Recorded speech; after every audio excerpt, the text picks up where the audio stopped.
ભાવનગર ખાતે દાંતિયાવાડી શેરી દિવાનપરા રોડ પર આવેલ અને ઈસવીસન 1906 થી કાર્યરત એવી 120 વર્ષ જૂની સુપ્રસિદ્ધ સંસ્થા શ્રી વાસુદેવ ઔદિચ્ય વેધશાળા દ્વારા અષાઢ સુદ પૂનમને બુધવાર 29/7/2000 રોજ ગુરુ પૂર્ણિમા મહોત્સવની ધામધૂમપૂર્વક ઉજવણી કરવામાં આવી હતી.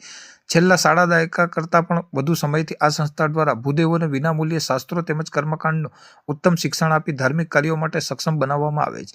આ પવિત્ર પ્રસંગે સંસ્થાના ગુરુજી ગિરીશભાઈ જોશી તથા કૌશિકભાઈ પંડ્યાના આચાર્ય પદે ભગવાન વેદ વ્યાસજીનું વિધિવત પૂજન અર્ચન કરવામાં આવ્યું હતું. ત્યારબાદ ઉપસ્થિત તજજ્ઞો દ્વારા ગુરુ પૂર્ણિમાનું આધ્યાત્મિક અને સામાજિક મહત્વ સમજાવવા પ્રેરણાદાયી વક્તવ્યો આપવામાં આવ્યા હતા. આ કાર્યક્રમમાં સંસ્થાના ટ્રસ્ટી પ્રમુખ વકીલ રાજુભાઈ દવેએ ઉપસ્થિત સૌ ભૂદેવો અને શ્રદ્ધાળુઓને વ્યાસ પૂર્ણિમાની શુભકામનાઓ પાઠવી હતી. મંત્રી ડોક્ટર રોહિત દવેના સફળ આયોજન હેઠળ યોજાયેલ આ મહોત્સવમાં ટ્રસ્ટીઓ ભૂપેન્દ્રભાઈ ભટ્ટ અને શૈલેષભાઈ ભટ્ટ સહિત અન્ય અગ્રણીઓ, સભ્યો અને વર્તમાન તેમજ ભૂતપૂર્વ વિદ્યાર્થીઓ મોટી સંખ્યામાં ઉપસ્થિત રહ્યા હતા. સમગ્ર ધાર્મિક કાર્યક્રમ બાદ ભાવિકો અને વિદ્યાર્થીઓ માટે અલ્પાહારની સુંદર વ્યવસ્થા કરવામાં આવી હતી.